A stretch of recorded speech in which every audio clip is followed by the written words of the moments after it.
Oke, rekan-rekan, mari kita mulai kelas kita. Sore hari ini kita akan berbicara tentang teknologi pemantauan atau teknologi pengawasan, sebuah isu yang hari-hari ini menurut saya mendapatkan momentumnya ya dalam beberapa kesempatan di media sosial, terutama pembicaraan tentang teknologi pemantauan ini menjadi semakin relevan karena isu privacy. Apakah kita juga setara ketika negara memperlakukan teknologi pemantauan atas hidup kita? Nah, maka kita akan berbicara tentang isu ini dan terutama nanti kalau kalian juga masuk dalam korporasi, pemantauan itu semakin ada di mana-mana ya. Jadi tidak hanya di jalan, di tempat umum, melainkan juga bahkan dalam ruangan yang lebih tertutup ketika kita bekerja dengan sebuah korporasi. Maka mari kita mulai dengan pertanyaan ya. Gandhi Nugroho, silahkan Gandhi. Pertanyaan saya adalah, kapan kamu merasa bahwa hidup kamu dipantau atau diawasi ya oleh orang lain, terutama oleh negara? Kapan kamu merasa, oh ya sekarang saya ini sedang diawasi atau dipantau? Kamu merasa nggak bahwa hidup kamu itu diawasi ya, sekurang-kurangnya dipantau? Silahkan, Gandhi. Kalau yang terasa jelas itu ya dari misalnya kalau kita ingin mengakses sesuatu itu dibatasi, dan itu kan otomatis konten yang pengen kita cari itu nggak boleh kita cari sebenarnya. Oke ya. Paling terasanya itu, Pak.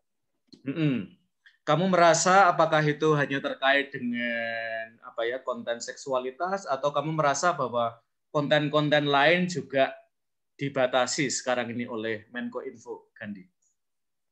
Konten-konten lain sih, kalau konten-konten yang sejenis kayak hasil penelitian dan lain-lain itu saya rasa cukup terbuka ya kalau misalnya, tapi konten-konten yang sejenis hiburan-hiburan dan lain-lainnya itu memang dibatasi. Oke ya, jadi konten-konten yang lebih terkait dengan hiburan, apalagi terkait dengan seksualitas ya. Kata-kata kunci tertentu biasanya sekarang ini ya, misalnya di Google itu kita akan diberitahu ya bahwa tidak ditemukan apapun ya.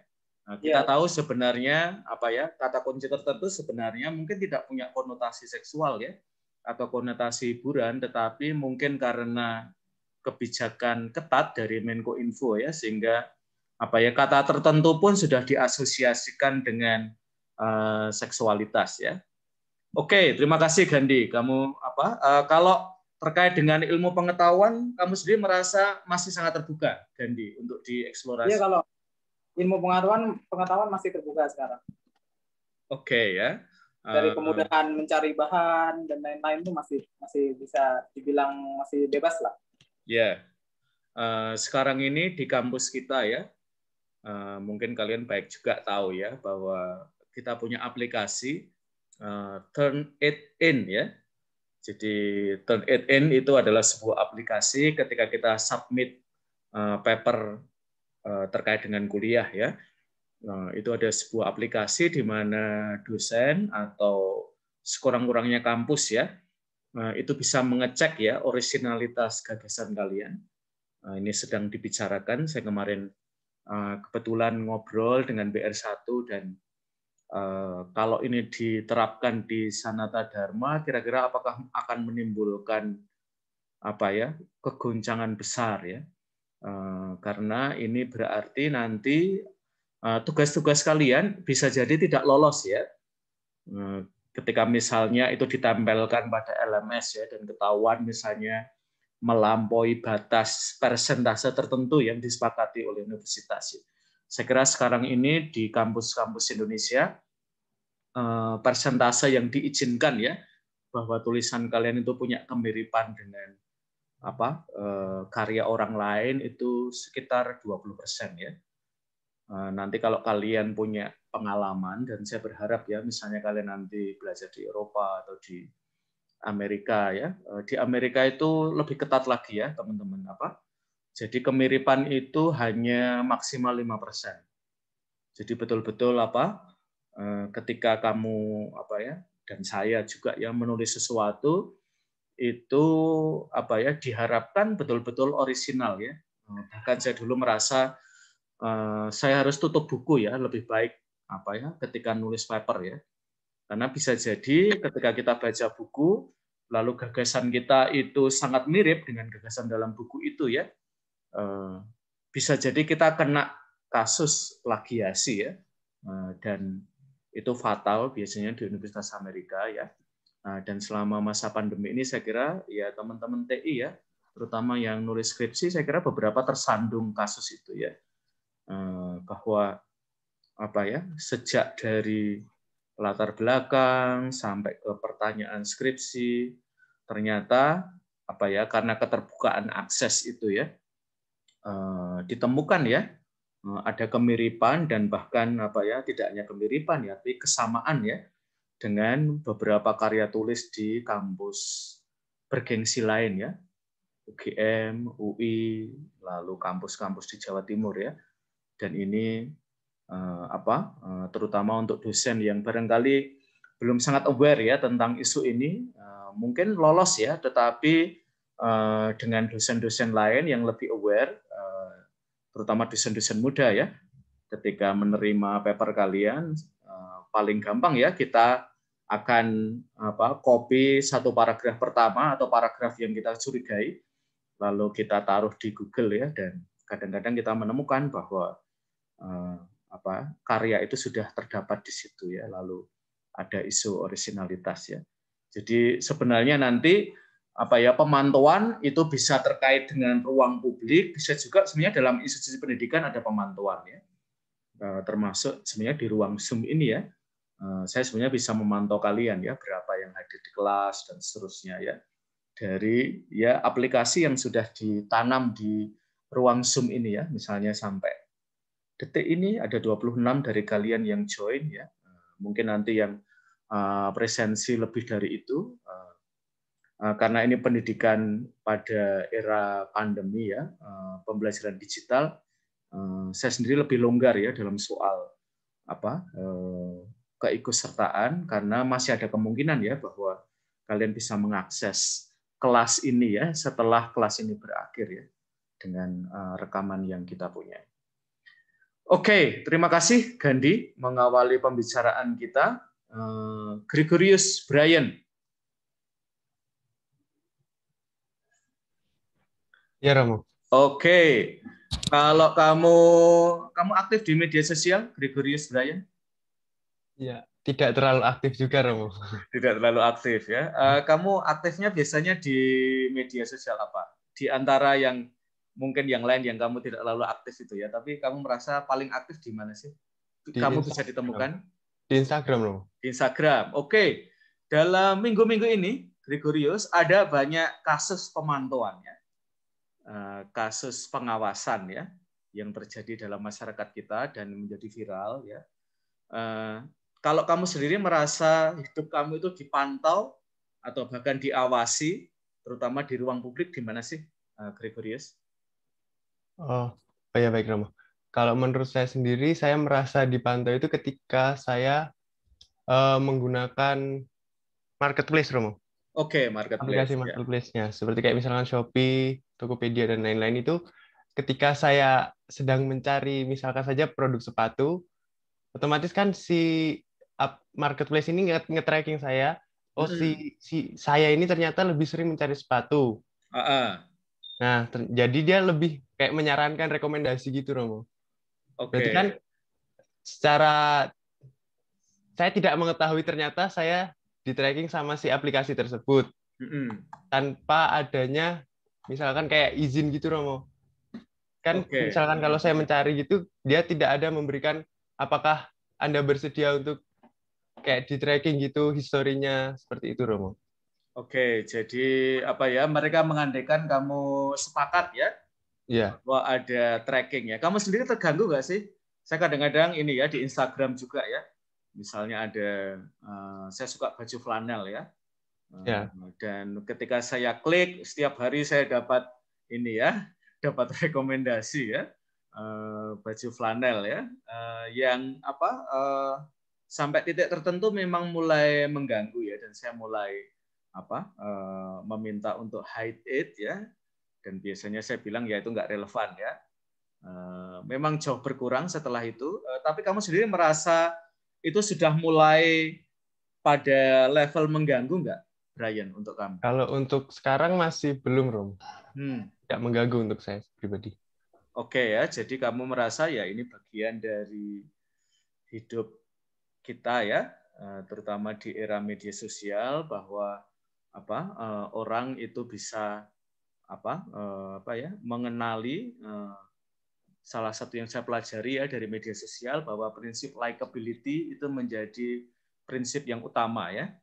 Jadi apa yang kita klik atau kita search itu dipandang sebagai yang kita like ya. Maka mereka selalu offer ini ya penawaran kepada kita ya. Oke, terima kasih Gregorius Brian ya. Jadi di marketplace saya lebih merasa bahwa saya dipantau, bahkan mungkin pemantauannya tidak dalam arti yang fisik ya, apa gerak-gerik kita atau wajah kita, tetapi desire kita ya, kita punya hasrat apa sih di marketplace ya. Mungkin mereka sendiri merasa bahwa dengan menawarkan sepatu tertentu yang kita kelihatannya sering mencari, itu adalah bantuan dari mereka ya untuk kita. Sementara Gregorius Brian masih merasa bahwa ini belum sampai taraf mengganggu ya. Petrus Galan, pada momen mana kamu merasa bahwa hidup kamu itu dipantau dan bahkan mungkin diawasi ya? And kamu sendiri merasa gimana sih? Kamu sendiri oke dengan bahwa hidup kita ya ternyata dipantau ya, bahkan mungkin diawasi, nanti terutama kalau terkait dengan isu security ya, keamanan ya. Kalau Petrus Galan sendiri gimana? Kamu merasa hidup kamu dipantau atau saya kayaknya free aja ya, ke sana kemari, tidak ada seseorang pun yang ngikutin saya, memperhatikan gerak-gerik saya? Gimana Petrus Galan? Kalau saya sih sama seperti Romo tadi ya, yang di Instagram misalnya habis seperti mencari barang sesuatu, misalnya contohnya jaket, terus ntar tiba-tiba pas lagi geser-geser story, ntar tiba-tiba ada iklan jaket gitu, Romo. Kamu sendiri gimana? Merasa terganggu karena itu kan ada ini ya, saya kira ada istilahnya ya, bubble apa gitu ya, dalam dunia teknik informatika ya. Jadi mereka mencoba menangkap minat kita dengan klik itu ya, lalu mereka menawarkan produk-produk yang sejenis dari beragam marketplace ya. Kalau Galang sendiri mengalami itu gangguan atau kamu belum mengalami itu sebagai gangguan? Kalau misalnya selama barangnya masih belum ketemu, itu belum gangguan sih, Romo. Tapi kalau misalnya udah menemukan barang itu, terus itu kayak menjadi gangguan gitu. Oke ya. Kalau selain di media sosial, kamu merasa nggak bahwa di luar media sosial ya, dalam hidup kita sehari-hari pemantauan itu terjadi ya? Kalau kamu sendiri merasa hidup kamu dipantau di luar medsos di mana sih? Di tempat tertentu, ada pada waktu tertentu, atau oleh pihak-pihak tertentu? Kamu merasa enggak, Galang, bahwa hidup kamu itu ternyata ya saya tidak bisa wira-wiri seenaknya ya. Mungkin saya enggak merasa ya, tetapi ternyata bahwa gerak-gerik kita itu selalu dalam, mungkin kalau sekarang ya, kita mungkin lebih merasa bahwa ada banyak layar pemantauan ya. Kalau kita suka nonton acara-acara apalagi terkait dengan kepolisian, kriminalitas, kemacetan ya, dulu kan pemantauan itu lebih terkait dengan jalan raya ya, macet tidak, kita bisa lewat mana atau apa. Kalau Petrus Galan sendiri, kamu merasa hidup kamu dipantau, terutama di luar media sosial, di ruang mana, pada kesempatan mana, oleh siapa? Kalau sejauh ini sih yang saya tahu kayak ini Romo, kayak tilang online gitu Romo. Oke, tilang online. Pernah kamu ditilang online? Belum sih Romo, tapi kalau misalnya tiap lewat ada kayak CCTV-nya di jalan itu kayak was-was gitu Romo. Oke, ya. Kamu sendiri sekarang di mana? Di Jogja atau di Jogja, tempat lain? di Jogja Romo. Jogja, ya. Kamu merasa ada banyak CCTV sekarang di jalan? Banyak sih Romo, Oke, udah mulai banyak. sudah mulai banyak ya. Iya. Oke, saya kira poin kamu menarik ya, Galang, bahwa sebelum teknologi digital, pemantauan itu biasanya sangat fisik ya. Ada polisi, makanya ada banyak pos polisi ya. Itu kan sebenarnya pos pemantauan ya. Maka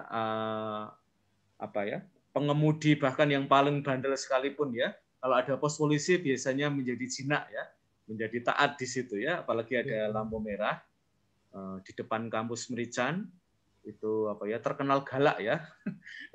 Kadang-kadang lewat garisnya pun bisa disuruh minggir ya. Lalu ada di beberapa tempat yang terkenal sangar ya. Di Monjali itu juga kalau lewat barisnya ya, polisi biasanya sangat rajin ya untuk mengambil kalian ke kantor polisi untuk mempertanggungjawabkan bahwa kalian melewati marka ya. Itu ya. Nah, sekarang ini menarik ya, terutama kamu tadi mencoba melihat ya bahwa dalam masyarakat kita pemantauan itu mulai bergeser. Kemungkinan kita tidak akan menemukan banyak polisi di pos-pos, tetapi CCTV ya diganti dengan CCTV ya. Dan ini fenomena yang dibicarakan juga ya dalam tema kita, yaitu ada pergantian ya teknologi ya, yang semula itu sangat kita sebut saja manual ya, karena ada polisi berjaga mendekati kamu. Sekarang ini pos-pos polisi barangkali pagi hari tidak akan sepenuh sebelumnya, tetapi tidak berarti pemantauannya berkurang ya. Mungkin sekarang ini kita mengalami ya, terutama menjelang Lebaran ada penyekatan ya. Itu kan sebenarnya juga bentuk pemantauan atau pengawasan ya. Kalau kamu sendiri dengan teknologi CCTV yang sekarang ini diberlakukan, setuju, tidak setuju, atau kamu merasa kok saya nggak diajak bicara dulu ya terkait kebijakan itu? Gimana, Galan? Kalau saya mungkin setuju aja sih Romo. Soalnya kayak mempermudah juga kan, misalnya yang harusnya nggak ketahuan tapi ketahuan gitu Romo. Oke ya. Mengurangi pelanggaran gitu Romo. Oke, jadi pelanggaran selama ini terutama ketika kita masih bertumpu ya pada pemantauan yang menggunakan orang ya. Kalau Pak polisinya pulang ya, atau mereka sedang ke kamar mandi lagi kebelet ya, itu kan pemantauannya lalu renggang ya. Lalu kita biasanya juga lihat kiri kanan dulu ya, Pak polisinya ada atau tidak. Kalau lampunya udah kuning ya, atau baru saja merah, dengan teknologi CCTV yang digital itu ya merah ya. Tidak tergantung polisinya ada di situ atau tidak. Jadi Galang dalam posisi ini ya in favor ya, terutama terkait kejahatan-kejahatan yang mungkin terjadi ya di lokasi-lokasi itu ya, kerawanan dan pemasangan CCTV dan juga tilang digital itu lebih menjamin keamanan ya. Oke, terima kasih ya Galang ya. Terima kasih Romo. Oke, Aldi Pamungkas. Ya Romo. Oke, kamu sendiri merasa hidup kamu dipantau nggak sih, Aldi? Dan kalau dipantau, kamu merasa posisi kamu gimana? Kamu lebih cenderung menolak atau kamu sendiri melihat ya hal-hal baik dari kebijakan pemantauan itu? Mungkin kalau dipantau enggaknya itu kan kurang tahu juga Romo secara spesifiknya. Ya. Nah, tapi kalau dari cerita teman-teman kayak tadi di lampu merah, ada CCTV sekarang, terus dari Mas Greg tadi ada yang dari misalkan di marketplace, lalu dia memasarkan secara tidak langsung. Secara tidak langsung memang itu sebetulnya kita gerak-gerik tingkah laku kita dipantau. Nah, kalau tadi yang di jalan yang ada CCTV itu ya memang saya rasa kayak saya dipantau. Nah, terutama pas lampu motor saya mati, Iya. saya toleh ke atas dulu rumah ada CCTV apa enggak. Kalau ada ya saya mepet-mepet ke mobil supaya nggak terlihat. Seperti itu pengalaman saya sih yang pas mulai CCTV banyak di jalan itu sih karena lampu motor saya kemarin mati. Terus saya pas di lampu merah tajam tuh sudah ada CCTV-nya. Terus saya mepet-mepet ke mobil yang besar supaya nggak terlihat. Iya, kamu sendiri sudah merasa terpantau ya, terutama dengan keberadaan CCTV yang semakin ada di mana-mana ya. Dan ini sebenarnya ini ya, ketika saya studi di Amerika tahun 2005 sampai 2011 ya, itu sudah menjadi bagian dari masyarakat ya. Jadi di jalan itu kita jarang lihat polisi ya, yang mengatur lalu lintas dan seterusnya ya, apalagi yang mencegati para pengemudi ya. Semuanya sudah bergeser ya ke teknologi yang lebih digital itu, dan tiba-tiba ya pada akhir bulan kita dapat surat harus membayar tagihan karena kita di sana tidak sekedar melanggar lampu merah ya, lampu bangjo ya, tapi juga kecepatan ya, itu juga menjadi isu. Jadi kalau kita speedy ya atau agresif itu kita seringkali bahkan tidak hanya kita dikejar mobil polisi ya, tetapi di beberapa tempat itu langsung kita dikejar helikopter ya, karena dianggap membahayakan ya. Jadi kita dikejar helikopter ya. Itu buat saya tidak keren sih ya kalau dikejar helikopter polisi gara-gara melanggar kecepatan gitu ya. Nah, kamu sendiri gimana merasa kan hidup kita tidak hanya di jalan raya ya, tapi semakin banyak ruang-ruang hidup kita itu ada pemantauannya ya. Kamu sendiri punya catatan nggak? Apakah ada ruang tertentu yang saya anggap sebagai ruang privasi ya, yang sebaiknya alat-alat pemantauan itu nggak ada di situ? Atau Aldi merasa bahwa semua tempat kayaknya butuh deh sekarang ini? Kayak kecuali kamar mandi. Kamar mandi. Ataupun kamar kos sendiri ya mungkin nggak ada lah. Kamu sendiri, kamu kos atau tinggal di rumah? Saya nggak kos, Rom. Oke, ada CCTV-nya nggak di kos? Di kos nggak ada.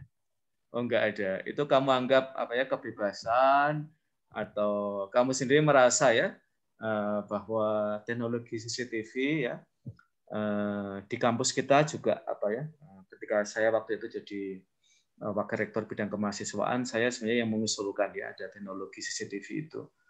Karena komplain mahasiswa ya hilang helmnya, hilang jaket, atau barang-barang ya di sekitar sepeda motor kalian. Lalu waktu itu juga memang ada kasus pengintipan ya. Dan karena di Fakultas Psikologi ya, yang tertuduh pasti Fakultas Teknik ya, yang kebanyakan laki-laki ya. Sementara psikologi kan banyak perempuan. Tetapi waktu itu kita menemukan bahwa kalian tidak bersalah ya, Fakultas Sains dan Teknologi, karena ternyata yang mengintip adalah orang luar. Nah, salah satu kelemahan kampus Sonata Dharma ya, termasuk Paingan, itu adalah kita punya banyak jalan masuk ya. Iya. Nah, dan itu memungkinkan orang luar masuk dengan leluasa. Sementara saya pernah ya ke Davao di Filipina, sekolah Yesuit juga, itu mereka punya sistem yang menurut saya rapi ya. Jadi orang yang tidak berkepentingan, yang non mahasiswa itu akan harus klarifikasi dulu ya di satpam. Jadi setiap mahasiswa itu punya kartu, ketika dia masuk kampus, dia tempel kartu itu ya. Dan kalau dipersilahkan masuk, ya dia bisa masuk ya. Tetapi kita yang orang luar pasti tidak punya kartu itu toh. Dan itu memang mengurangi ya jumlah orang dari luar yang tidak berkepentingan untuk masuk ya. Nah, kalau selain di memang tempat-tempat yang privat ya, di kamar mandi, WC, ada nggak sih ruang yang menurut Aldi itu juga privat ya, sehingga kalau pemasangan CCTV atau alat-alat pemantau yang lain itu perlu dibatasi, sekurang-kurangnya dibatasi ya, kalau tidak dilarang ya. Mungkin gimana ya? Tempat ibadat? Tempat ibadah menurut saya kalau dipasang CCTV sah-sah saja menurut saya. Karena memang ya banyaklah tragedi-tragedi yang nggak bisa dipungkiri saat ini kan. Jadi untuk tempat ibadah malah saya mewajibkan seharusnya harus ada tempat ibadah. Oke ya. Sementara sebelum beberapa tragedi ya, tempat ibadat kita pandang sebagai ruang yang aman. Ya. Bahwa hanya orang yang berkepentingan ya yang masuk ke situ. Tetapi kemudian dengan beberapa tragedi itu ada policy baru ya. Yeah. Bahkan mungkin kamu merasakan juga ya di banyak tempat ibadat itu access points ya itu seringkali diacak ya. Yeah. Sehingga ketika kamu masuk ruang ibadat ya tidak ada sinyal ya, tidak bisa. Nah seperti itu buat kamu berlebihan nggak sih Aldi? Mungkin kalau seperti sinyal di tempat ibadah susah diakses, mungkin menurut saya bisa dikatakan berlebihan. Oke, alasannya apa? Ya, karena ini kan kalau dari sisi mereka yang berada di sisi keamanan ya, itu menjamin keamanan ya, dan sebenarnya dalam banyak praktek para menteri apalagi presiden ya kalau datang ke kampus itu pasti sinyalnya diacak ya. Iya. Sehingga tidak ada kontak yang bisa dibuat oleh pihak yang ada di dalam kampus dengan pihak yang ada di luar kampus. Menurut kamu berlebihannya di mana, Aldi? Ya mungkin kalau secara keseluruhannya kayak mungkin presiden yang datang atau pejabat tinggi yang datang dan sebagainya tuh boleh lah memang kalau sinyal diacak di tempat karena itu memang menyangkut keamanan. Tapi kalau mungkin kayak kita sebatas di gereja lalu sinyal diacak, menurut saya itu kurang gimana ya Romo ya? kurang pas. Menurut saya kurang pas saja karena sebelum masuk ke gereja pun sekarang sebelum masuk gereja kan memang sudah dicek dari isi tas dan sebagainya. Apakah aman atau tidak yang dibawa atau membahayakan atau tidak. Kan sudah dicek di luar. Kalau memang dia dirasa aman, mungkin bisa masuk. Mungkin dan kalau tidak dirasa aman, dia tidak bisa masuk. Nah, mungkin misalkan orang ini sudah dianggap aman dan tidak tidak ada apa-apanya. Lalu kalau masalah sinyal diacak, rada bingung juga mungkin. Gimana ya? Menurut saya kurang pas ketika hanya tempat ibadah dan kita hanya orang biasa. Walaupun biasanya kejadian-kejadian tertentu itu memang ya dari orang biasa. Tapi menurut saya untuk masalah sinyal kayak di tempat ibadah diacak kurang pas saja sih. Oke ya, apalagi barangkali alasannya tidak terkait dengan keamanan ya. Iya. Beberapa gereja atau tempat ibadat lain ya, barangkali punya policy bahwa kehadiran smartphone dan gawe-gawe digital ya itu mengganggu umat ya dalam konsentrasi. Saya kira karena alasan itu ya Aldi, maka sinyal itu diacak ya. Tidak bisa jadi terutama karena alasan itu ya sehingga orang konsentrasi dalam ibadat memang lalu isu keamanan itu menjadikan menjadikan alasan yang memberi alasan berat ya bagi mungkin tempat ibadat, apalagi yang punya skala nasional ya, misalnya Istiqlal, katedral atau Borobudur atau tempat-tempat peribadatan lain ya, misalnya juga untuk teman-teman Hindu di Bali ya. Itu.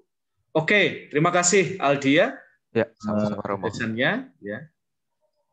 Mbak Oktaviani.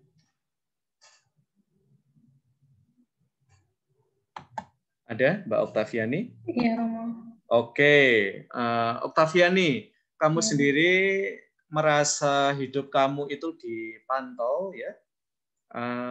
Di mana saja sih, Oktaviani? Tadi teman kamu ya di marketplace, ternyata saya itu juga dipantau, Romo ya. Bahkan keinginan saya itu kok bisa ditangkap ya. Saya itu suka beli jaket, saya senang sneakers ya. Dan hanya dengan satu klik yang pernah saya lakukan, saya langsung diberondong ya dengan iklan ya. Memang ketika saya masih nyari barang-barang itu ya saya tidak merasa terganggu. Tetapi kalau saya udah nemu, udah beli, lalu informasi-informasi itu mulai mengganggu saya ya. Lalu tadi teman-teman kamu ya di jalan, terutama karena isu keamanan, lalu penyediaan CCTV itu dipandang ya lebih menjamin ketertiban para pengendara ya, pemakai jalan.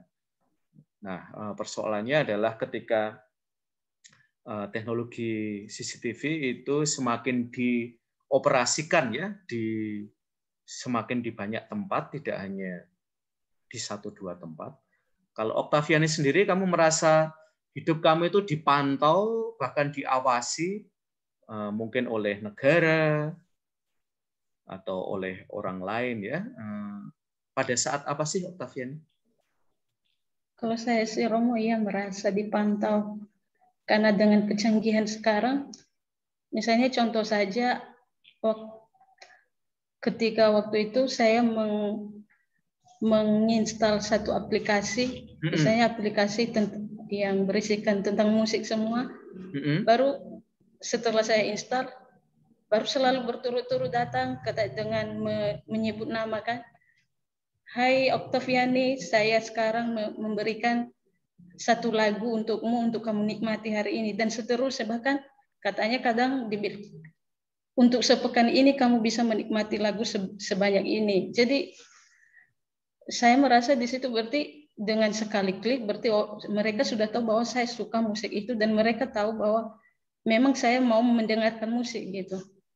Baru kalau selain itu juga kalau misalnya keluar atau pergi ke minimarket tentu saya juga merasa dipantau. Misalnya ke sana kita tidak bisa bergerak apa-apa, misalnya kita mau menggaruk sesuatu atau gitu, kalau kita ke minimarket tentu kita malu, ada CCTV di sana. Itu aja Romo pengalaman saya mengenai itu. Ya, Oktaviani merasa kurang nyaman ya, terutama di tempat yang ada teknologi pemantauannya. Gerak-gerik Oktaviani merasa didisiplinkan ya. Kalau Oktaviani sendiri, kamu punya wearable devices nggak, Oktaviani? Wearable devices itu pokoknya ya gawe-gawe yang melekat pada diri kita dan sering kita bawa kemana-mana gitu. Kalau gawe yang paling sering Oktaviani bawa kemana-mana apa? Ada seru. HP? Ya, kadang sering tinggalkan, nggak bawa kemana-mana. Oke, kamu bahkan nggak bawa kemana-mana ya. Kamu sering motret atau memvideokan sesuatu yang kamu suka? Ya, kalau suka aja videokan atau foto gitu. Pernah kamu ditegur sama orang nggak, Oktaviani? Ketika misalnya kan sekarang ini apalagi di era Instagram ya, kan kita pengen ya sesuatu yang kita lihat itu menjadi happening ya, dan kemudian kita potret sana sini, dan kadang-kadang yang menjadi objek kan tidak sekedar alam ya, tapi juga orang yang kadang-kadang pacaran, kadang-kadang gandengan tangan, atau mereka melakukan sesuatu. Dan kita mengabadikan momen itu dan kemudian mengunggahnya ya. Pernah ditegur orang nggak, Oktaviani, dengan aktivitas-aktivitas seperti itu? Tidak sih, Romo. Oke, karena itu nanti akan juga menjadi salah satu persoalan ya, terutama di era media sosial, di mana kita tanpa sadar ya memantau hidup orang lain dengan merekamnya ya, apalagi sekarang ini ya dengan mengunggahnya ya. Maka saya akan bergerak dalam diskusi ini untuk mengajak kalian untuk melihat ya, apakah kalian mulai terganggu karena sekarang ini teknologi pemantauan itu tidak hanya dipegang oleh militer, tidak hanya dipegang oleh negara atau kepolisian atau mungkin tempat di mana kita bekerja, tetapi dipegang oleh orang-orang yang ada di sekitar kita ya. Dan bisa jadi kegiatan yang sangat pribadi, sangat privacy ya, itu mulai dilanggar ya. Nah, saya akan bertanya kepada kalian, Hermin, Wadan. Ya, Romo. Oke, suka motret-motret, suka memvideokan sesuatu, Hermin? Suka, Romo. Oke, suka. Pernah memvideokan orang lain atau memotret orang lain yang tidak ada hubungan keluarga, pacar, teman, tapi betul-betul orang asing gitu? Pernah, Romo. Kamu biasanya gimana, Hermin, kalau mau mengambil objek seperti itu ya? Kalau dalam fotografi kan ada istilah street photographer ya, dan mungkin memang mereka acak ya ngambil sebuah objek, tentu mereka memandang bahwa objek yang mereka tangkap ya dengan kamera mereka itu tidak bermasalah kalau itu nanti ditampilkan ya. Kalau Hermin pernah nggak sih kamu ditegur orang, atau kamu biasanya kalau mau mengambil objek tertentu kamu omong dengan orang itu atau gimana, Hermin? Ini barusan kemarin sih, aku beberapa minggu yang lalu aku sempat ke stadion terus ngambil foto di sana kan beberapa kan. Di stadion mana? Maguwarjo? Di stadion Maguwarjo. Jadi ada kegiatan gitu, jadi mau foto, Romo. Terus kayak sebenarnya kita juga mengerti gitu kalau kita ngambil foto kayak gitu kan pasti mengganggu orang-orang di situ kayak kenapa di foto gitu. Jadi kemarin tuh aku sempat ngambil beberapa foto terus kayak merasa bersalah juga sih sebenarnya, Romo. Kemudian akhirnya aku kan pas mereka lari jadi aku sempat bilang, aku sempat temu itu kayak mbak-mbaknya, terus aku bilang, Mbak maaf tadi aku ada ngambil fotonya, terus dia bilang ya nggak apa-apa gitu. Aku bilang nanti kalau aku upload nggak apa-apa kan ya nggak apa-apa gitu. Tapi aku juga sebenarnya minta kayak merasa nggak enak, terus akhirnya aku izinkan jika banyak kayak kalau aku di posisi mereka terus diambil kayak gitu pasti juga merasa nggak nyaman gitu, Romo. Kemudian kemarin yang sempat aku foto juga tuh di stadion itu kan ada beberapa polisi yang menjaga di situ. Terus aku sempat minta izin juga kayak aku izin untuk foto gitu, Romo. Sebenarnya tuh kembali ke kita sendiri gimana etika kita sih, Romo. Oke ya. Saya pernah punya pengalaman serupa ya dengan Hermin. Waktu itu saya sedang di Maluku, dan karena itu kesempatan pertama saya ke Maluku ya. Saya nggak jauh ya dari hotel tempat saya menginap, itu ada gereja katedral, juga ada alun-alun, lalu di dekat alun-alun itu ada kantor militer ya, yang buat saya arsitekturnya menarik ya untuk dipotret ya. Lalu saya motret ya, innocently ya, jadi tidak ada maksud apa-apa, hanya karena objeknya menarik aja, karena saya senang motret-motret ya dengan HP saya. Lalu saya dipanggil ya oleh petugas yang berjaga waktu itu. Saya ditanya, maksudnya apa ya memotret, dan saya bilang ya karena memang innocent ya, saya bilang ini kunjungan pertama saya dari Jogja, lagi ada seminar di Ambon, lalu saya tertarik ya karena ini lalu saya baru sadar ya bahwa ternyata area militer itu terbatas ya untuk didokumentasikan ya karena isu keamanan. Lalu akhirnya masnya itu yang akhirnya motretin saya ya, dia volunteer ya untuk memotret saya, meskipun potretannya tidak terlalu bagus ya, standar. Saya berharap dia lebih pintar dalam memotret ya. Tapi itu salah satu kasus juga ya, bahwa ternyata tidak semua objek itu bisa kita potret dengan tanpa izin ya. Beberapa itu perlu izin. Nah, Hermin, karena kamu tadi ini ya punya pengalaman memotret objek dan kamu sendiri merasa ya bahwa mungkin ya saya trespass ya, saya semacam melanggar ya privacy orang itu. Kalau Hermin sendiri, kalau kamu dipotret oleh orang asing, kamu mau atau tidak, Hermin? Tergantung sih, Romo. Maksudnya kayak Oke, yang tergantung bolehnya di mana, tidak bolehnya di mana. Iya, Romo. Iya sih. Misalnya apa ya?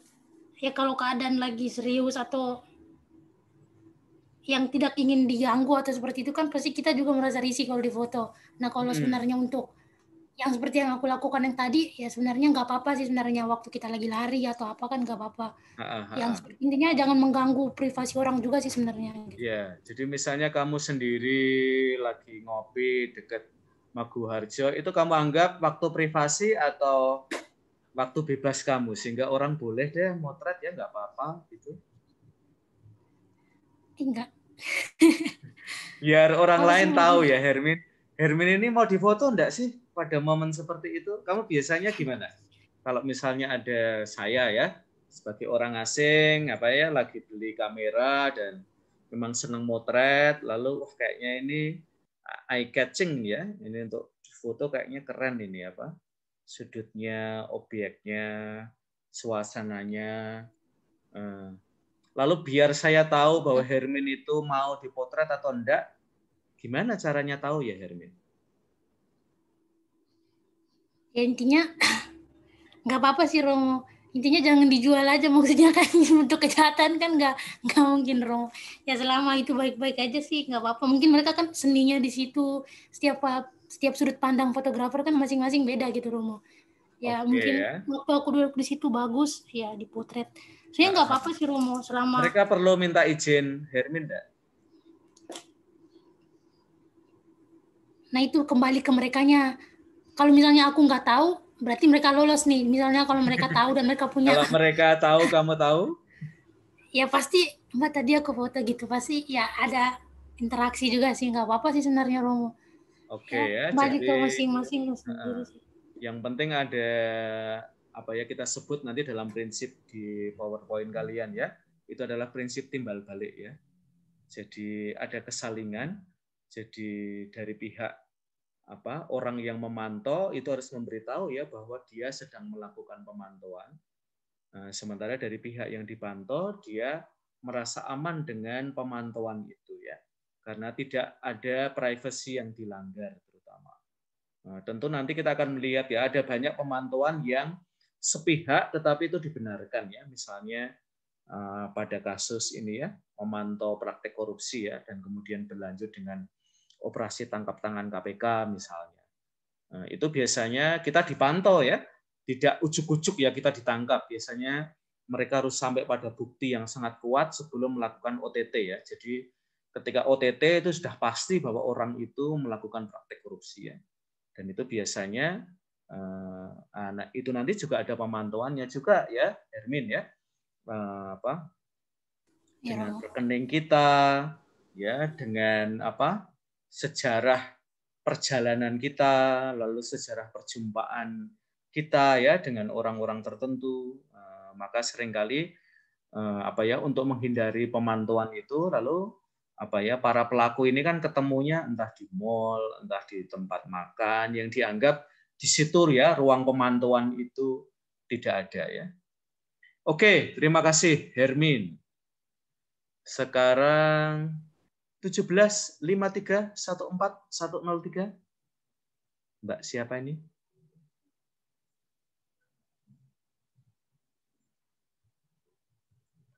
17 531 4103. Ya, Mbak She. Ya. Oke. Kita sendiri sudah banyak omong, Mbak. Cuman kita belum banyak omong ya sebenarnya dengan bahwa ada hal-hal yang dalam ini dalam PowerPoint itu dibicarakan ya, bahwa soal identitas ya. Jadi identitas itu juga menjadi objek pemantauan ya. Jadi Mbak Shellen 175314103 itu adalah identitas kamu ya. Iya, dan Bang. Dengan itu saya jadi tahu bahwa ini Mbak Shellen ya, dan bukan Oktaviani atau Hermin ya. Nah, Shellen punya kartu kredit enggak atau debit card lah ya? Ada, Romo. Itu yang. Oke. Pernah punya pengalaman nggak sih yang menurut kamu nggak enak dengan kamu punya kartu kredit atau debit card? Iya, pernah, Romo. Beberapa minggu yang lalu saya buka rekening. Kemudian ada alasannya buka rekening apa, Mbak Shellen? Ini rekening baru toh? Iya, rekening baru. Alasannya apa lagi banyak uang lalu kalau ditaruh di celengan kayaknya nggak cukup ya? Karena sering kan saya menggunakan BRI, tapi sering interaksinya dengan pengguna BCA. Jadi kalau BRI sama BCA kan lebih memakan apa? Biaya ya? Biaya. Beberapa minggu yang lalu saya buka BCA, kemudian dimintain identitasnya KTP. Nah, kan sama teller tuh banyak berinteraksi, tapi beliau tidak ada menanyakan seputar saya kuliah di mana, tapi hanya saya tinggal di mana. Kemudian setelah memberikan KTP dan ya hanya KTP saja, terus teller tersebut bilang, oh mbaknya kuliah di Sanata Dharma ya? Yeah. Tahu, saya jadi bingung. Oh ternyata emang KTP itu kan sebelum saya mendaftar Sanata Dharma sudah dimasukkan identitas. Jadi sedikit kaget sih, tapi itu pengalaman. Saya baru tahu ternyata dari KTP itu semua identitas saya ada di sana. Entah itu RDN atau kampus dan lain-lain. Gitu, Oke ya, jadi dan itu sebenarnya maksud awal ya ketika iKTP itu ya, Mbak Shellen ya. Jadi data kita itu terintegrasi. Mungkin di tempat kita masih ya. Sekarang ini mungkin yang sudah agak lebih rapi adalah orang tidak dimungkinkan memiliki 2 KTP ya. Yang ketika KTP itu masih tradisional ya. Itu orang bisa punya KTP banyak banget ya, asal tidak ketahuan ya, dia mungkin punya rumah beberapa. Tapi sekarang ini kan hampir selalu ya nomor KTP kita itu kayaknya untuk banyak kepentingan ya, untuk daftar nomor HP ya, nanti untuk kepentingan bank, account ya. Shellen waktu itu disuruh ngisi berkas yang berlembar-lembar itu enggak sama BRI? Karena saya juga BRI sih. Iya, Romo. Ya sempat mengisi, tapi ya banyak ya data-datanya. Ada nggak pertanyaan-pertanyaan yang menurut kamu berlebihan? Nah, ini kan salah satu isu pemantauan itu adalah bahwa data yang diminta dari kita itu lebih daripada yang wajar ya.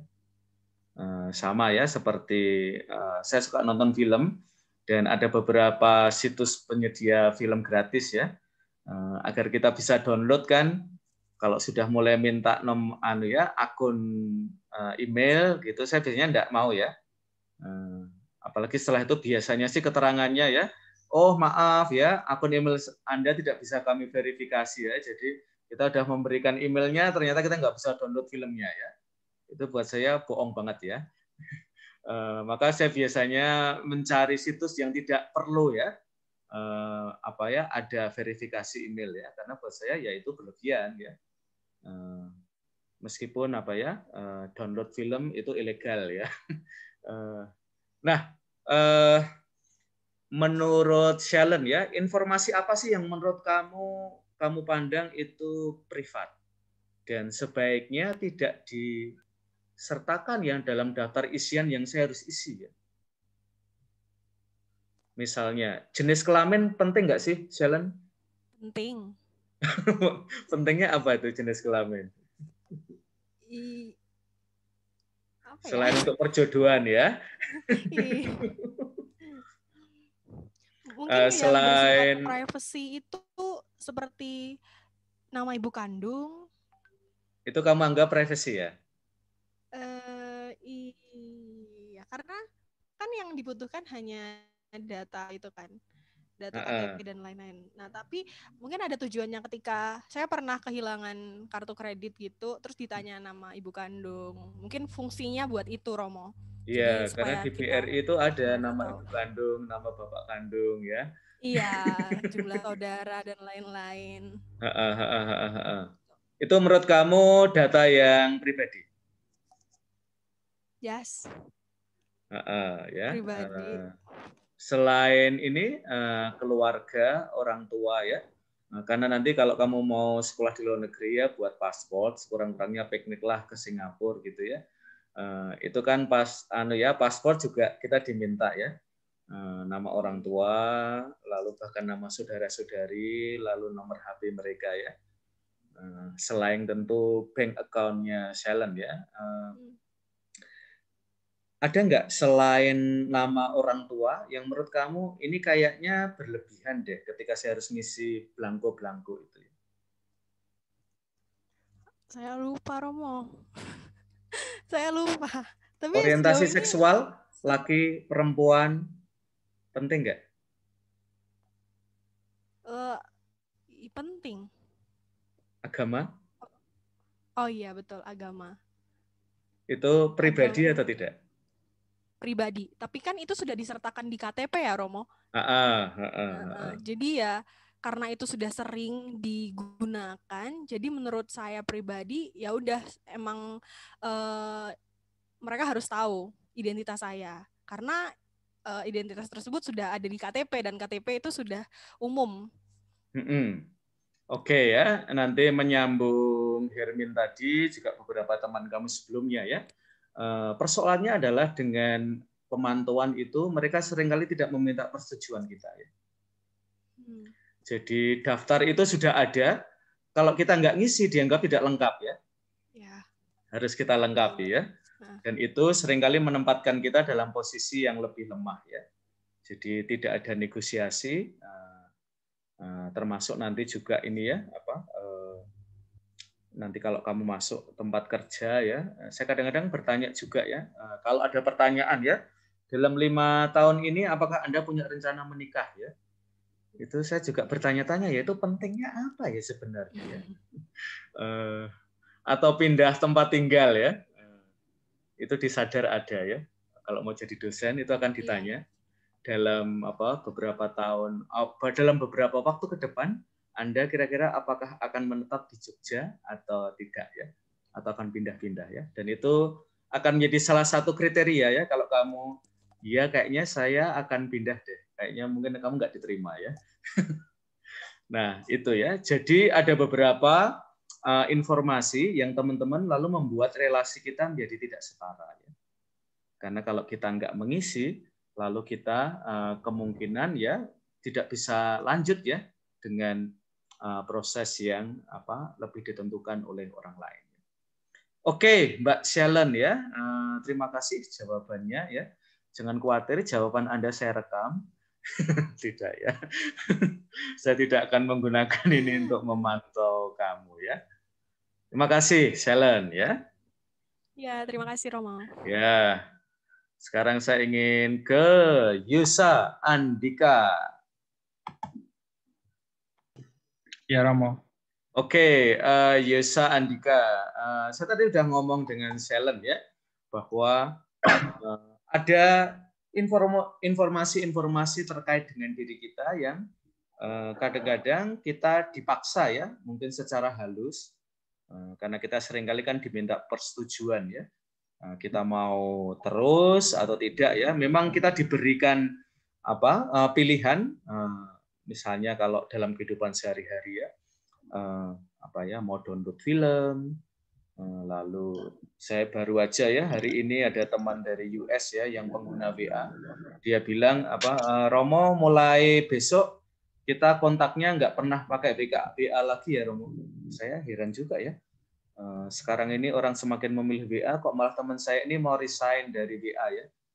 Dan dia bilang kayaknya ada policy baru Romo di WA dan saya nggak senang dengan policy itu ya. Terus ya saya bisa kontak kamu dengan apa kalau nggak pakai WA ya. Dan dia bilang ya kita ketemu aja di Google Meet ya. Dan buat saya waduh jadi lebih rumit ya untuk ngobrol dengan dia sekarang. Nah kalau Yusa, kamu sendiri pernah nggak mengalami bahwa identitas kamu yang kamu anggap itu sebagai privacy itu diminta oleh pihak lain ya untuk dikumpulkan. Sebenarnya dengan KTP elektronik ya kan sebenarnya data-data kita dikumpulkan ya dan kemudian semakin terintegrasi ya sehingga kalau kita mau punya nomor kartu baru kita perlu nomor KTP ya. Kita mau vaksin juga pakai nomor itu. Jadi pernah nggak sih kamu merasa terganggu atau kamu merasa ya hidup kita kayaknya memang ke arah itu ya? Kalau dari saya sendiri, saya nggak pernah memikirkan untuk masalah pengumpulan data seperti itu, Romo.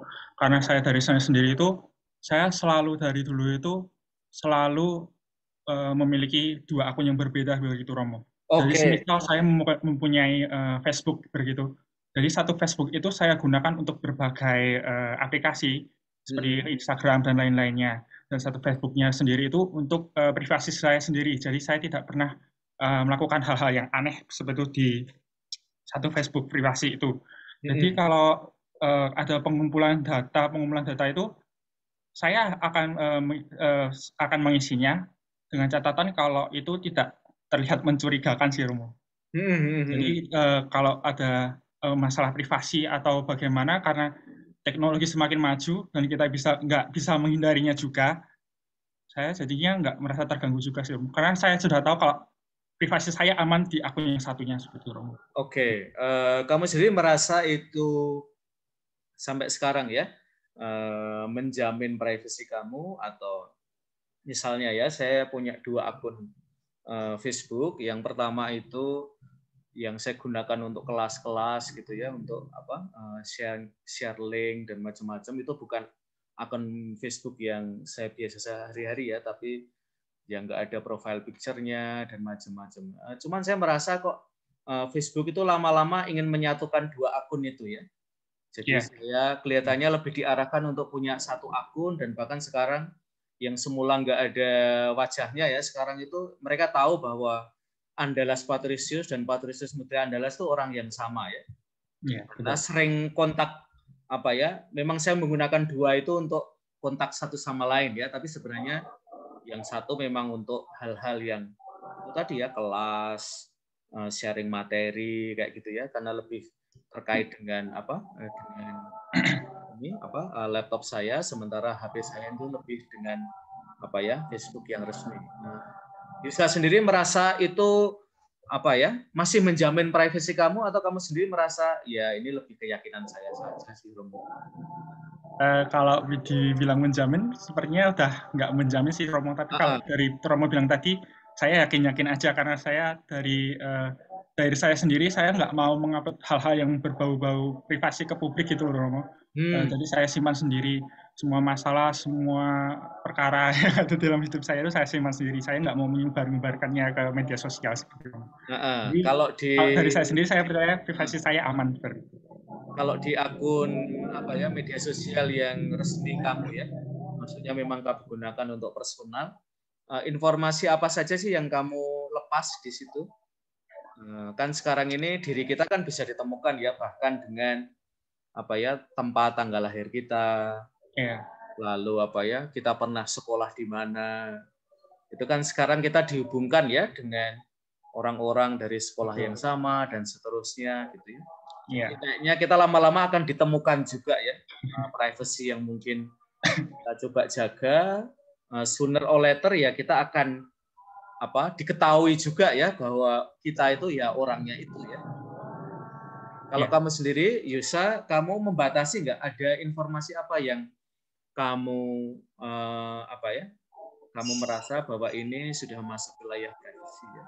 Kalau saya batasi sih, Romo. Mungkin kayak seperti alamat rumah. untuk terkhusus orang-orang saja yang tahu seperti itu. Terus apa yang saya sebar di sosial media itu cukup senang-senangnya saja gitu Romo, mungkin kayak lagi main di mana seperti itu. Untuk masalah-masalah pribadi seperti masalah keluarga atau yang lain-lain itu saya simpan sendiri. Saya nggak pernah, saya nggak mau menguploadnya di sosial media seperti Romo. Ya, dan ini menurut saya yang Yusa katakan menarik ya, karena sekarang ini banyak penyedia kerja ya, korporasi itu tidak melihat kurikulum vitae kamu saja ya, berkas yang kamu kirimkan pada mereka, tetapi mereka mencari rekam jejak kamu ya, di media sosial ya, apa yang pernah kamu katakan, kita berafiliasi dengan siapa. Misalnya kemarin ya, saya kira kasus yang lebih kekinian ya, dengan ini ya, sate beracun itu ya. Itu kan awalnya kan kita enggak tahu ya mbaknya ini namanya siapa, tapi begitu diketahui namanya ya, kita langsung dapat ini ya screenshot dari akun dia di Facebook. Lalu juga salah satu isu privasinya yang kemudian muncul di Facebook adalah di media sosial ya, adalah ketika ini ya seorang polisi memotret mbaknya itu dalam keadaan berdaster ya, dan itu dianggap melampaui kesopanan ya. Meskipun ketika saya lihat dasternya ya menurut saya masih dalam batas kewajaran, tetapi mungkin dalam konteks di tahanan ya kelihatannya mengenakan daster pun sudah dianggap sebagai sesuatu yang luar biasa ya. Nah, kalau menurut Yusa gimana hal-hal kayak gitu ya? Jadi bahwa rekam jejak kita ya di media sosial ini akan di tracing ya, untuk kepentingan-kepentingan lain ya, tidak hanya bahwa kamu itu suka situs apa atau kamu join grup apa, tetapi mulai dikaitkan dengan pekerjaan ya, dengan profesi, dan itu ternyata akan menjadi salah satu faktor ya yang determinan ya, yang menentukan bagi korporasi misalnya mau merekrut kamu atau tidak gitu ya. Nah, hal-hal kayak gitu Yusa aware nggak sih, atau apa ya, saya lama-lama mikir-mikir juga ya, bahwa ternyata hal-hal kayak gitu yang sebelumnya kita anggap sosial itu kan tempat untuk main-main ya. Tadi Yusa bilang, kayaknya saya akan share aja ya, saya sedang pergi kemana, traveling, kayak gitu ya. Tapi ternyata traveling aja mungkin itu dianggap cukup ya oleh calon perekrut kita ya. Yusa sendiri apa ya, aware soal itu, atau ini sesuatu yang menurut kamu ya saya berkembang sih pemahamannya tentang hal-hal kayak gitu? Ya, saya sadar sih Romo ya, namanya sendiri sosial media sosial gitu. Semua orang bisa tahu apa yang kita lakukan di dunia maya. Jadi apa yang saya lakukan itu ya juga untuk membatasi diri saya sendiri supaya apa yang ada di saya sendiri itu cukup orang-orang yang dekat dengan saya sendiri gitu aja Romo yang tahu. Bukan semua orang yang semua orang di dunia ini tahu gitu. Sehingga data apa yang ada di saya itu nggak disalahgunakan itu. Saya sadar betul. Jadi nanti akan ada isu ya kalau dalam PPT kalian itu isu profiling ya. Sementara kan sebenarnya media sosial seperti Facebook, Instagram itu kan sebenarnya selalu meminta kita untuk menampilkan profil kita ya. Nah, jadi apa yang kita tampilkan di situ, apa yang kita share di situ ya, itu bisa menjadi materi profiling ya. Profiling itu lebih dalam arti yang negatif. Jadi apa ya, kita melalui apa yang kita posting, ya pesan yang kita kirim, juga mungkin pertemanan dengan siapa saja itu bisa digunakan ya pihak ketiga, bisa negara, bisa penyedia jasa, bisa apa ya perekrut pekerjaan kita untuk menentukan ya kira-kira kita itu seperti apa ya, dan itu nanti akan ada stereotipe ya. Jadi misalnya ya kita potensial teroris dan seterusnya ya. Kalau Yusa sendiri ya, kita bicara tentang profil karena ini penting ya. Kamu sendiri mau menampilkan diri seperti apa Yusa di media sosial? Sehingga ketika dari saya sendiri profil kamu itu kamu pengen orang itu memberikan kesan tentang kamu sebagai sosok yang seperti apa? karena saya sendiri menganggap kalau diri saya itu orang yang biasa-biasa saja, Romo. Jadi saya tuh nggak mau menampilkan sesuatu yang wah atau sesuatu yang terkesan apa ya, mengesankan atau terkesan untuk menunjukkan kelebihan saya seperti itu, Romo. Oke. Jadi kalau profil apa yang saya tunjukkan di profil saya cukup sederhana gitu aja. Oke ya, jadi kamu apa ya? Ya diri saya yang sesungguhnya, yang otentik, itulah yang ada di sosial media saya ya. Dan buat saya itu memang lebih gampang ya, saya ketika kita tidak memiliki identitas ganda ya, sama seperti dulu kita punya KTP ganda itu ya, kan kita bisa ya di satu KTP kita menampilkan diri kita seperti ini, dan di tempat lain juga sama ya. Dan kamu berusaha ya bahwa ya diri kamu otentik ya, sehingga memang tidak perlu berbuat macam-macam atau berperilaku macam-macam ya, atau dalam bahasa yang lebih kekinian ya, kadang-kadang kan apa ya, pansos ya, panjat sosial gitu ya. Saya suka melihat sih apa misalnya apa ya,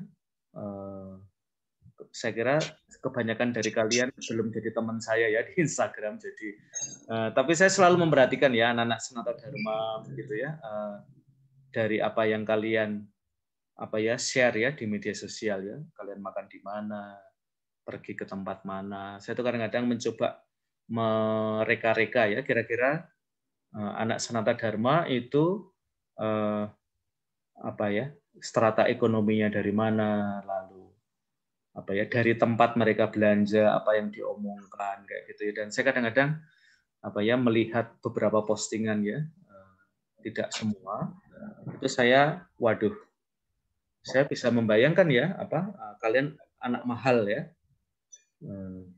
dari postingan-postingannya ya. Karena saya di Jogja ya, saya tahulah ya tempat-tempat yang kira-kira ini untuk kelas mahasiswa, ini kayaknya mahasiswa yang lumayan lah ya secara ekonomi dan seterusnya. Oke, terima kasih Yosa ya. Sama-sama Romo. Oke, teman-teman, kita sudah banyak bicara. Nah, isu tentang pemantauan ini menjadi istimewa ya, karena kita semakin sadar bahwa banyak ruang dalam hidup kita yang dalam pantauan orang lain. Dan bahkan ya, misalnya tadi dalam kasus apa ya, hubungan dengan bank, hubungan dengan apa ya, klien, hubungan dengan marketplace, kita berhubungan dengan pihak ketiga ya, antara saya, negara, dan pihak ketiga ya. Dan kepada pihak ketiga kita seringkali juga mempercayakan informasi-informasi yang kita pandang merupakan privacy, tetapi karena kepercayaan lalu kita mengizinkan ya apa sampai batas-batas tertentu informasi itu digunakan ya. Misalnya kalau di dunia perbankan ya, kalau kita diminta untuk menyertakan nomor HP kita ya, itu sekarang ini menjadi cara ya mereka berhubungan dengan kita, maka barangkali tidak kita anggap privacy lagi ya dengan bank itu sebagai pihak ketiga ya. Tapi mungkin ada hal-hal lain yang kadang-kadang oleh pihak ketiga disyaratkan, tetapi menurut kita itu sebenarnya masuk dalam ranah privacy ya. Nah, nanti tergantung ya apa kadang-kadang negara itu menentukan ya, misalnya di Amerika barangkali agama itu tidak relevan untuk disertakan dalam persyaratan ya, tetapi dalam konteks Indonesia ya, agama, keyakinan ya, orientasi seksual bahkan itu menjadi sesuatu yang harus kita apa ya, klarifikasi ya di apa di banyak form yang kita harus isi itu. Oke, rekan-rekan, kita akan mengakhiri kelas kita pada sore hari ini. Terima kasih. Nanti kalian bisa mendalami sendiri materi-materi yang ada di PPT. Saya kira secara umum sudah saya bahas semua. Jadi ada isu yang menarik ya, terutama ketika pemantauan itu semakin bergerak ke arah digital, dan terutama nanti juga dalam konteks ketika negara ya itu berusaha memantau kita, sejauh mana negara itu kita izinkan untuk memantau kita tanpa harus menjadi dalam bahasa di PPT adalah Big Brother ya, sehingga kita tidak ada lagi privacy di hadapan negara. Dan itu seringkali mengancam ya, karena seluruh gerak-gerik kita itu dipantau dan bahkan diawasi oleh negara. Mestinya tetap ada ruang di mana privacy itu dihargai ya oleh pihak negara, apalagi oleh pihak ketiga. Nah, silahkan ya, terutama selama seminggu ini ada banyak kasus ya, di mana kasus pemantauan ya, misalnya kemarin yang di Prambanan itu ya, anak muda 16 tahun pakai beetle kuning ya, hanya dalam hitungan beberapa waktu ya, kita bisa tahu namanya siapa, orang tuanya siapa, rumahnya seperti apa, sekolahnya di mana. Itu karena teknologi pemantauan ya yang selama ini sudah dikumpulkan ya, terutama oleh negara untuk kepentingan kepolisian dan isu-isu keamanan ya. Sama ya dengan sate beracun, lalu juga terutama menjelang mudik ini ya, ketika muncul wajah seorang bapak dengan 2 orang anak yang memprovokasi warga untuk menerobos penyekatan ya, dalam hitungan yang tidak lama ya, orang itu bisa ditangkap karena sudah ada data yang tersimpan dalam negara ya, dia masuk organisasi apa, posisinya dalam organisasi itu seperti apa, lalu domisilinya di mana ya, sesuatu yang kita dulu berpikir ya bahwa hanya dengan menampilkan wajah kita itu akan sulit dicari ya, tapi sekarang ini ada banyak kasus ya di mana teknologi pemantauan terutama untuk alasan keamanan itu sangat efektif ya, tidak hanya efektif ya, sangat efisien ya, bahkan dalam hitungan kurang dari 24 jam ya kita bisa ketemu ya siapa yang order sate beracun itu ya, dan yang lain-lain. Oke, rekan-rekan, kita ketemu lagi setelah Lebaran nanti, dan untuk teman-teman Muslim selamat merayakan Lebaran, juga untuk teman-teman Kristiani ya selamat merayakan Hari Kenaikan Tuhan. Kita akan ketemu lagi minggu depan. Terima kasih semuanya. Selamat sore. Terima kasih Romo. Terima kasih Romo. Terima kasih Romo. Terima kasih Romo. Oke. Terima kasih Romo. Yuk.